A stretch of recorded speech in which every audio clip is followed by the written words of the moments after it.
Entender quem é Deus e saber o que acontece depois da morte são assuntos que inquietam a humanidade. Mas e para você? Deus é uma pessoa ou uma energia? E quando alguém morre, essa pessoa vai para um outro plano ou fica somente na sepultura num estado de total inconsciência? Hoje temos várias explicações sobre quem é Deus e sobre o que acontece depois da morte. Muitas filosofias levantam a hipótese de que a nossa alma não morre, apenas passa para um plano superior e até mesmo volta a este planeta em um outro corpo. Também prevalece a ideia de que Deus está dentro de cada um e que ele é somente uma energia. Esta última maneira de pensar foi defendida pelo físico alemão Albert Einstein. Einstein era filho de judeus não praticantes. Quando ele começou a sua carreira como cientista, passou a dizer que professava uma religiosidade cósmica, ou seja, ele cria num Deus que se revelava na natureza, no universo. Ele não acreditava na existência de Deus como uma pessoa que se preocupa com a humanidade. E até hoje, muita gente também crê assim, que Deus é apenas uma força. Mas será que essas filosofias sobre Deus e sobre a morte têm fundamentação bíblica? Existe algum perigo em concordarmos com elas? Eis que vem dias, diz o Senhor Jeová, em que enviarei fome sobre a terra, não fome de pão, nem sede de água, mas de ouvir a palavra do Senhor. Jesus respondeu, está escrito, nem só de pão viverá o homem, mas de toda palavra que sai da boca de Deus. Está escrito, apresentado por Joel Flores. A nova era é um fenômeno mundial. Sua filosofia e as crenças são baseadas no espiritismo moderno, no humanismo e práticas místicas do Oriente. Essas crenças estão presentes nas diversas atividades da literatura, da música, do cinema, terapias alternativas, horóscopos. Por isso, é um movimento difícil de definir, porque não tem uma estrutura religiosa. Está simplesmente em todos os lugares ganhando a simpatia dos homens, das mulheres, das crianças, dos ateus, dos religiosos, os empresários, os profissionais, porque tem atividades para todos os gostos e todas as preferências. Você sabe que a nova era chama muito a atenção das crianças, através dos videojogos, ou através de várias séries de aventura infantis carregadas de filosofia humanística. Conquista também a atenção dos adultos, aqueles que procuram uma solução para suas doenças em terapias alternativas como o diagnóstico por íris ou algumas práticas supersticiosas. A filosofia da nova era também fascina os empresários, porque tem seminários de autoajuda para seus empregados e, claro que também atrai os jovens, porque hoje está de moda a meditação transcendental e outras disciplinas orientais aparentemente inofensivas. Você sabe que Satanás hoje entrou em todas as áreas. Como? Distorcendo a visão humana. Ou seja, deixando Deus de lado para se concentrar apenas no homem. Você sabe que teocentrismo? Todo centrado em Deus. Mas hoje não mais se fala de teocentrismo. Hoje se fala de antropocentrismo. Ou seja, o homem é o centro de tudo. É muito perigoso porque essa filosofia cresce cada dia mais. E cresce em resposta ao sofrimento, resposta à violência, o vazio existencial, onde o ser humano, quando está cercado por circunstâncias difíceis, não sabe para onde ir. Então ali surge a nova era como uma ideia de que você pode ser Deus, que você pode ser o Deus de seu próprio destino, porque há uma energia ilimitada dentro de você. Você já escutou aquela frase? Você tem uma energia, você tem que descobrir o eu superior, porque esse eu está dormindo dentro de você. Então, quando você acordar, quando você acorda aquele eu, então tudo vai mudar. Porque quando isso acontecer, você não mais vai precisar de Deus. Porque para o pensamento da nova era, Deus é apenas uma energia superior que pode estar dentro de você ou na natureza. No entanto, essas ideias não são modernas. Você sabe que essas crenças são tão antigas quanto a entrada do pecado. Quando vamos para o livro de Gênesis, capítulo 3, ali encontramos como o diabo estabelece as bases de todas as atividades que hoje o ser humano conhece. Um diálogo no Jardim do Éden aconteceu ali no capítulo 3 do livro de Gênesis. Satanás aparece disfarçado de uma serpente e dialoga com Eva. E ali dá a origem para a filosofia da nova era. O capítulo 2 do livro de Gênesis, o verso 17, Deus advertiu a Adão e a Eva que sua vida dependia da obediência aos princípios estabelecidos por Deus mesmo. O capítulo 2, verso 17 diz: mas da árvore do conhecimento do bem e do mal não comerás, porque no dia em que dela comeres, certamente morrerás. Ou seja, a ordem de Deus está muito clara. No entanto, a serpente aparece para contradizer o que Deus havia falado. E aqui nessa afirmação apresenta as raízes de uma nova era, que agora se apresenta disfarçada como uma solução para os problemas humanos. Na realidade, o diabo apenas mudou de disfarce. Já não aparece como uma serpente, mas aparece como as filosofias que agora todo mundo aceita. Se você percebe, no diálogo da serpente com Eva, pelo menos encontramos os 4 fundamentos da nova era e do espiritismo. Quando vamos para o livro de Gênesis, capítulo 3, o verso 4 e verso 5, diz assim: então a serpente disse à mulher: é certo que não morrereis. Verso 5, porque Deus sabe que no dia que dele comerdes, se abrirão os seus olhos, e como Deus sereis conhecedores do bem e do mal. O primeiro argumento é: não morrereis. O segundo argumento é: vocês serão como deuses.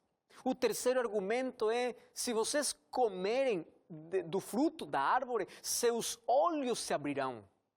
E o último argumento é: quando vocês comerem do fruto dessa árvore e seus olhos vão se abrir, então vocês estarão em posição de decidir o que é bom e o que é mau. Hoje veremos a partir do segundo argumento, porque o primeiro argumento, não morrereis, analisaremos no próximo programa. Vamos falar sobre a imortalidade da alma, como é o primeiro argumento colocado por diabo lá no Jardim do Éden. Mas hoje vamos falar a partir do segundo argumento. E o segundo argumento do Satanás, do inimigo de Deus, é: você será como Deus. Serão como Deus. Sabe que a acusação de Satanás contra Deus é que Deus é injusto. Portanto, ele não merece adoração. Ele não merece a obediência. E com essa ideia, ele conquistou 1/3 dos anjos no céu.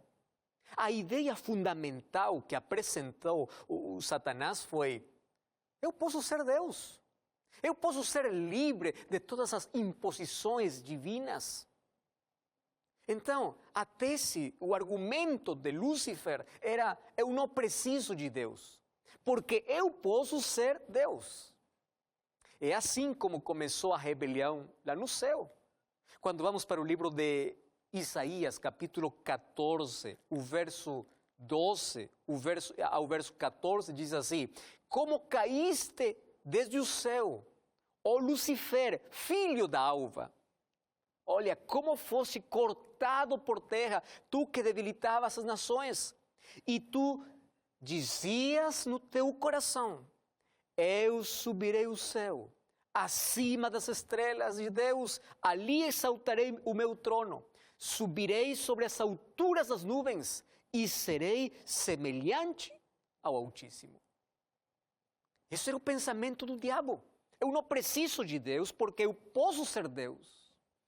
E você sabe que quando ele tentou aqui os seres humanos, Adão e Eva, lá no Jardim do Éden, ele fez a mesma proposta. Ele colocou a mesma ideia fascinante. Para Eva, diz assim: você pode ser como Deus. Sabe que por algum motivo, essa ideia se desenvolveu muito no Oriente. E hoje, chega até nós por meio de algo aparentemente inocente, como o yoga. Você já ouviu falar do yoga? Você sabe que lá no Oriente praticam muito o yoga, mas como chegou para nós? Os místicos hindus e budistas orientais praticam yoga ou meditação transcendental há séculos. O objetivo desse sistema de meditação é atingir a perfeição espiritual, ou seja, aquele estado espiritual chamado nirvana, assim conhecem eles com esse nome, que isso seria como a realidade suprema. Então, para chegar a esse estado, o yoga ensina a alterar o estado mental de fugir do mundo físico para que você possa se encontrar com o Brahma, que seria o Deus universal. E assim, o ser humano também teria a possibilidade de também se tornar Deus. Então, essa crença ensina que Deus não é um ser pessoal. Deus é uma energia. Que Deus pode estar em tudo. E no momento que você consegue alcançar essa energia por meio da meditação, você se torna Deus e Senhor do seu próprio destino. Por isso que junto com a meditação, a yoga, se usa também os mantras. Que coisas são os mantras? São a repetição de sons que ajuda a alcançar o nirvana, aquele estado espiritual. Uma mulher chamada Shirley MacLaine, uma famosa atriz de cinema, ela é uma das grandes sacerdotisas da nova era. E ela escreveu um livro no qual afirma que o mantra que ela usa diz assim: eu sou a deusa da luz. Você sabe que a yoga está se tornando tão comum que hoje está de moda em nossos dias. O yoga não é uma nova religião, não é um novo estilo de vida, porque você pode continuar praticando sua religião, você pode continuar acreditando em qualquer Deus que quiser. Ao final, para aqueles que praticam isso, Deus é apenas uma forma superior de energia. Deus não é uma divindade pessoal. Além do mais, você pode atingir esse estado superior com o passar dos anos ali praticando a meditação transcendental. Você pode chegar a ser Deus. Olha só que a Bíblia fala de um Deus pessoal. Não fala que Deus é uma energia impessoal. Quando vamos para o livro de Salmos, capítulo 34, o verso 18, olha só o que diz a Bíblia. O Senhor está perto daqueles que têm o coração quebrantado e salva aqueles que têm o espírito abatido. Um Deus que se preocupa pelo ser humano. Um Deus perto daqueles que sofrem. Quando vamos para o livro de Isaías, capítulo 57, o verso 15, diz assim: porque assim diz o alto, o sublime, aquele que habita na eternidade, o qual tem o nome de santo. Eu habito no lugar santo, mas habito também com o contrito e abatido de espírito, para vivificar o espírito dos abatidos e vivificar o coração dos contritos. Deus não é uma energia. Deus é um Deus pessoal. Um Deus que está perto das suas criaturas, da sua criação. Mas agora, com a filosofia oriental, diz não. Deus está ali na energia do universo. Você sabe que o terceiro argumento, apresentado por Lúcifer no Jardim do Éden, tinha a intenção de desviar os seres humanos de Deus para direcioná-los às coisas criadas. Olha só o que diz o diabo para Eva. Se você comer do fruto desta árvore, a serpente diz para Eva, seus olhos se abrirão. O que isso significa? O que o diabo está dizendo para Eva é o seguinte: há alguma coisa mágica nesta árvore. E essa coisa mágica pode ser a porta que leva a uma esfera superior.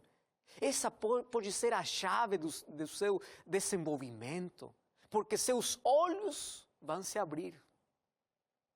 Não te parece estranho que as pessoas hoje procuram soluções para seus problemas? Onde? Nas pirâmides, nas pedras, nas estrelas.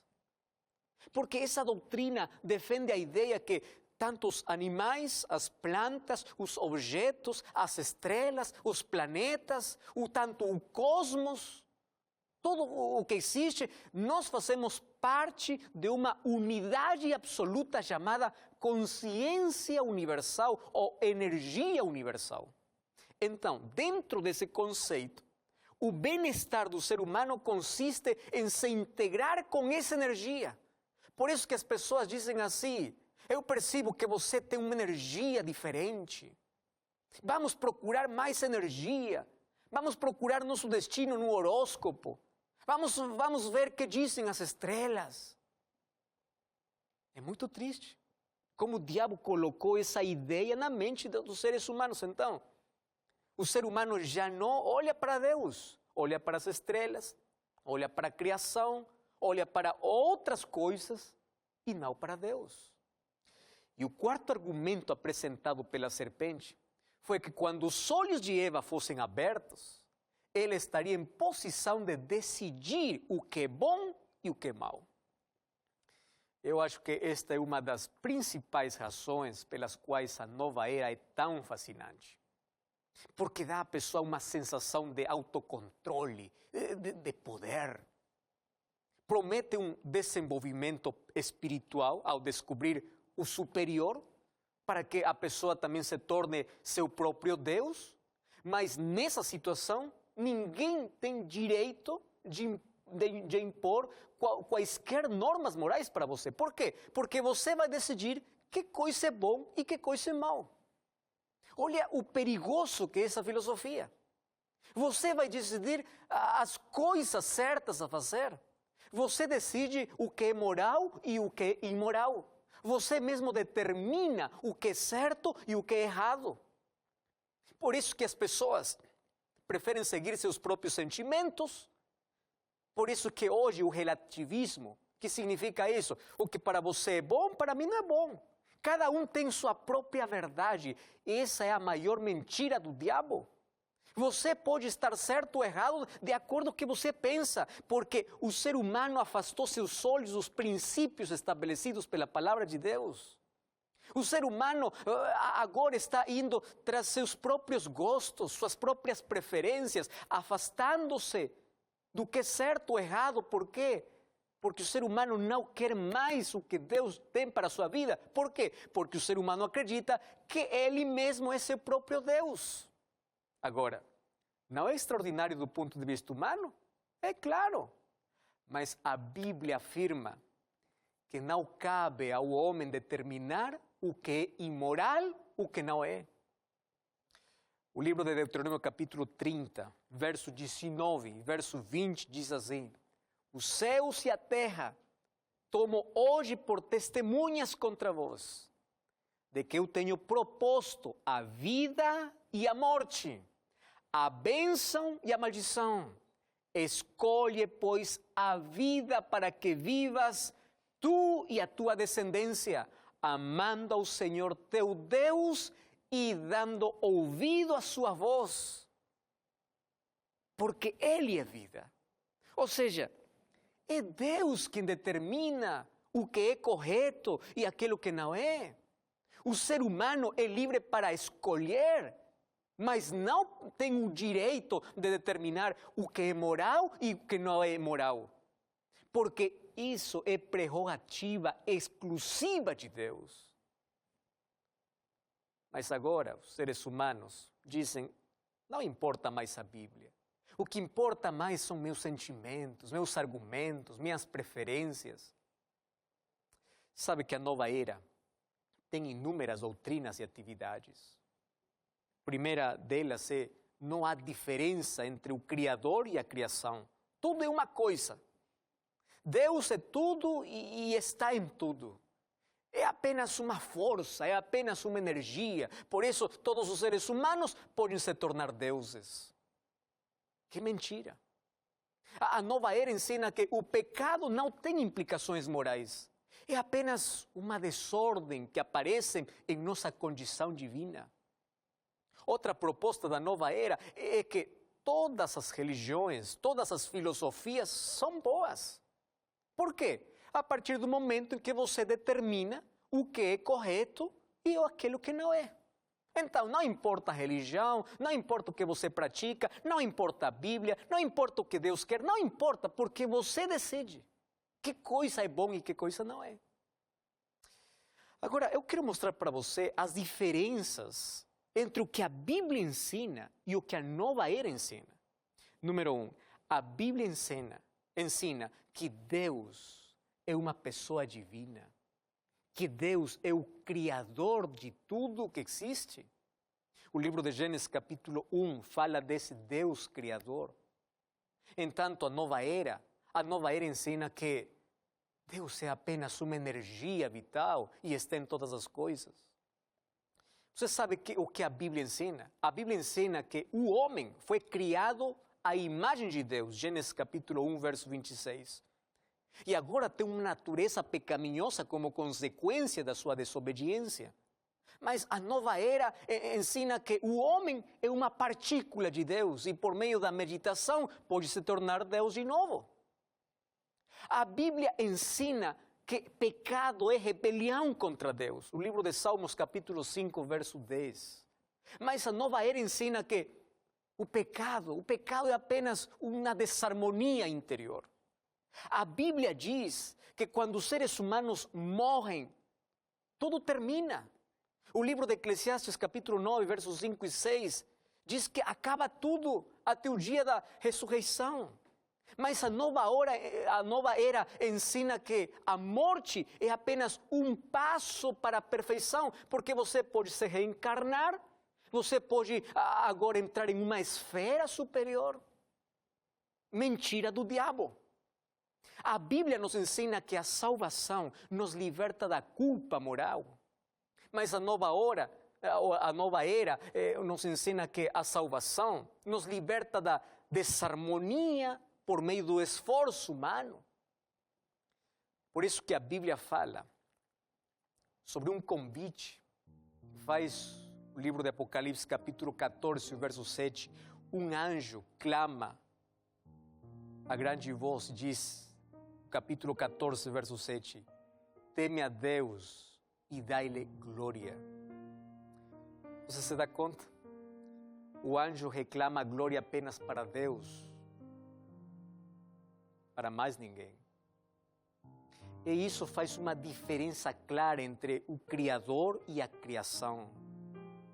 Porque ali a Bíblia diz, adore aquele que fez o céu, a terra, o mar e as fontes de água. Então aqui tem um contraste estabelecido entre a superioridade de Deus sobre sua criação. Deus fez o céu, a terra, o mar. Então é impossível colocar Deus no mesmo nível da sua criação. Ele é um Deus soberano, um Deus pessoal. Deus não é uma energia. A Bíblia fala de adoração completa a Deus. Não terás outros deuses. Assim diz os mandamentos que Deus deu para a humanidade. Mas o ser humano esqueceu tudo. E em sua tentativa desesperada de se encontrar, se perde em um labirinto de filosofias, ideias agradáveis para o ouvido, mas frustrantes para seu coração. O inimigo de Deus insiste em seus argumentos. Que coisa diz o inimigo de Deus? Não busque a Deus. Não busque em Deus as soluções para seus problemas. Procure dentro de você ou dentro da natureza. Você sabe que o diabo está alcançando seus objetivos? Por incrível que pareça, você vai para uma livraria e veja a quantidade de livros esotéricos que fala de yoga, meditação transcendental, horóscopos, coisas desse gênero. Se você se senta frente à televisão e assiste uma série de filmes, de novelas e de outros programas, você vai ver que tem como tema central a reencarnação, o espiritismo ou outras ideias orientais. Se você examina a vida de pessoas famosas, de artistas, de cantores, empresários, personalidades, você vai ver que eles falam e eles falam sobre esses costumes ali promovidas pela nova era. Isso não é coincidência. Tudo isso foi anunciado pela profecia. Jesus Cristo diz que antes de que Ele veio para a terra estaria envolvida em muita mentira. Este não é um mal declarado abertamente. E tudo sobre os velhos argumentos satânicos disfarçados de piedade e de boas intenções. Mas aquelas soluções aparentemente boas destruem o ser humano. Por isso, Jesus avisou. E Jesus avisou que no tempo do fim, o mundo estaria envolvido em mentiras. Se levantariam falsos cristos e falsos profetas e farão grandes sinais e maravilhas de tal maneira que enganarão até mesmo os escolhidos. Por isso o convite para você hoje é estar perto da palavra de Deus, perto da verdade para estar longe do erro. Num mundo onde tudo é relativo, você não pode esquecer os princípios que Deus tem na sua palavra. Por isso eu convido que você possa, inclusive, solicitar um curso bíblico para compreender muito melhor o plano que Deus tem para você. Esse curso vai chegar de maneira gratuita para a sua casa. E aqui você vai compreender o plano que Deus tem para a sua vida. E Deus vai colocar em você uma nova visão da vida. Porque a adoração somente é para Deus. A quem você está adorando? Você está adorando objetos? Você confia mais nas estrelas que na palavra de Deus? Você confia mais na astrologia que na profecia? Adore a Deus. Concentre sua fé em Deus. Eu quero orar com você. Nosso Pai, muito obrigado por Tua palavra. Hoje compreendimos as grandes mentiras que o diabo coloca através de diversas modas em nosso mundo. Mas agora queremos ser fiéis a Teus princípios, que Tua palavra possa iluminar nossa vida. Em nome de Jesus. Amém. Que Deus te abençoe. Até a próxima.